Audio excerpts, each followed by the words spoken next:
July 26 വിശുദ്ധ അന്നയുടെയും വിശുദ്ധ ജോവാക്കീമിന്റെയും തിരുനാൾ. യേശുവിന്റെ അമ്മയുടെയും മാതാപിതാക്കളെ പറ്റി സുവിശേഷങ്ങളിൽ ഒരു പരാമർശവുമില്ല. 2-ാം നൂറ്റാണ്ട് മുതലാണ് മാതാവിന്റെ മാതാപിതാക്കളായ അന്നയുടെയും ജോവാക്കീമിന്റെയും കഥ പ്രചാരണത്തിൽ വന്നത്. അന്ന എന്ന വാക്കിന്റെ അർത്ഥം വരപ്രസാദം എന്നും ജോവാക്കീം എന്ന വാക്കിന്റെ അർത്ഥം ദൈവം രക്ഷിക്കുന്നു എന്നുമാണ്. അന്ന ജോവാക്കീം ദമ്പതികൾക്ക് വളരെ കാലമായി മക്കളില്ലായിരുന്നുവെന്നും ദൈവത്തോട് മുട്ടിപ്പായി പ്രാർത്ഥിച്ചതിനു ശേഷം ലഭിച്ച സന്തതിയാണ് മറിയമെന്നും വിശ്വസിക്കപ്പെടുന്നു. പിതാവായ അബ്രഹാത്തിന്റെ വിശ്വാസ സമൂഹത്തിൽ നിന്നാണ് അന്നയും ജോവാക്കീമും വരുന്നത്. വിശുദ്ധരുടെ ഇടയിൽ അന്നയ്ക്ക് ദൈവമാതാവിന്റെ അമ്മ എന്ന നിലയിൽ, ക്രിസ്തുവിന്റെ വല്യമ്മ എന്ന നിലയിൽ പ്രത്യേക സ്ഥാനമുണ്ട്. മേരിക്ക് 3 വയസ്സായപ്പോൾ അന്ന മകളെ ദേവാലയത്തിൽ കാഴ്ചവെച്ചതായി ഒരു പാരമ്പര്യമുണ്ട്. ദൈവം തന്നതിനെ ദൈവത്തിന് സമർപ്പിക്കുന്നു എന്ന വിശ്വാസമായിരിക്കാം അതിന് പിന്നിൽ. ഏതായാലും അന്നയും ജോവാക്കീം മാതൃകാ ദമ്പതികളായിട്ടാണ് പിന്നീട് അറിയപ്പെടുന്നത്. ക്രിസ്തീയ കുടുംബങ്ങളുടെ മധ്യസ്ഥരാണ് ഇവർ. 1585 പോപ്പ് സിക്സ്റ്റസ് അഞ്ചാമൻ മറിയത്തെ ദേവാലയത്തിൽ കാഴ്ചവെച്ച സംഭവം നവംബർ 21 ആരാധനാക്രമത്തിൽ ഒരു പ്രധാന തിരുനാളായി ചേർത്തു. മറിയത്തിന്റെ അടിയുറച്ച ദൈവവിശ്വാസം, വിശ്വാസധീരത, പ്രശ്നങ്ങൾ അഭിമുഖീകരിക്കാനുള്ള ധൈര്യം, പ്രാർത്ഥനാ ചൈതന്യം, യഹൂദ മതാചാരങ്ങളോടുള്ള വിധേയത്വം, ബന്ധുക്കളോടും അയൽക്കാരോടുള്ള സ്നേഹവും ദയാവായ്പും എല്ലാം മാതാപിതാക്കളിൽ നിന്ന് ലഭിച്ച ഗുണങ്ങളായി സ്മരിക്കപ്പെടുന്നു. പൗരസ്ത്യ സഭയിൽ 4-ാം നൂറ്റാണ്ട് മുതൽ വിശുദ്ധ അന്നയുടെയും ജോവാക്കീമിന്റെയും തിരുനാൾ ആഘോഷിക്കുന്നുണ്ട്. ഏതായാലും എന്നാൽ സാർവത്രികമായി ആഘോഷിക്കാൻ തുടങ്ങിയത് 15-ാം നൂറ്റാണ്ട് മുതലാണ്. വിശുദ്ധ അന്നയുടെ തിരുനാളായി ആഘോഷിച്ചിരുന്ന ജൂലൈ 26 പിന്നീട് ഗ്രാൻഡ് പാരന്റ്സ് ഡേ ആയി ആഘോഷിക്കാൻ തുടങ്ങി.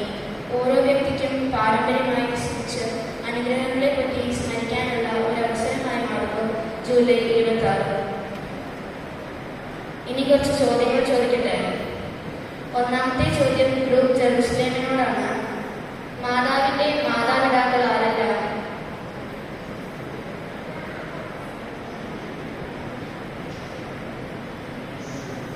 ശരി ഉത്തരമാണ്. രണ്ടാമത്തെ ചോദ്യം ഗ്രൂപ്പ് നസ്രത്തിനോടാണ്. അന്ന എന്ന വാക്കിന്റെ അർത്ഥം എന്ത്?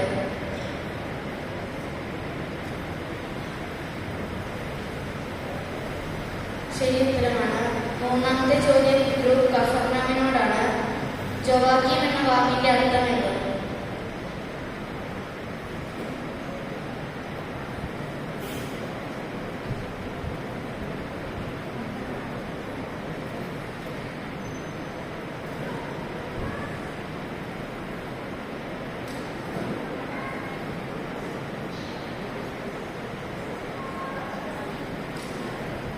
ഗ്രൂപ്പ് ബഥാനിയനോട് ക്വസ്റ്റ്യൻ പാസ് ചെയ്തിരിക്കുകയാണ്.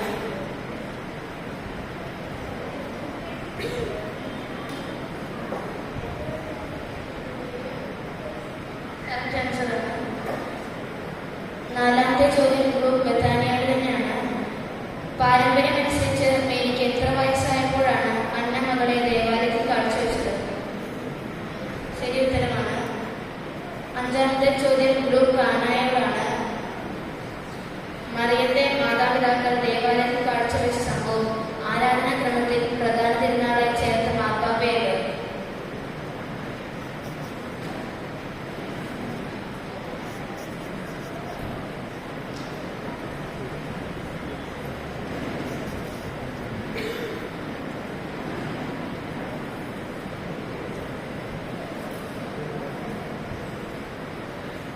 ഗ്രൂപ്പ് ബെത്ലഹേമിനോട് ക്വസ്റ്റ്യൻ പാസ് ചെയ്തിരിക്കുകയാണ്.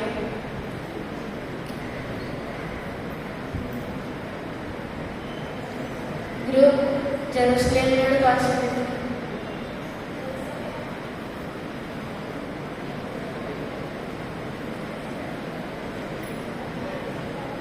ഗ്രൂപ്പ് നസ്രത്ത്.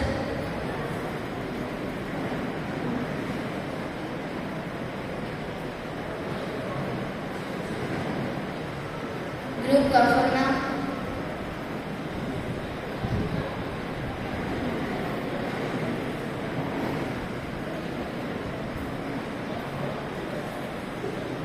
ബഥാനിയ.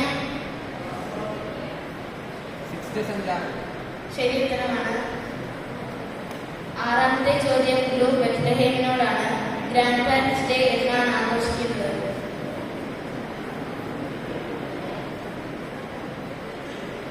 Correct answer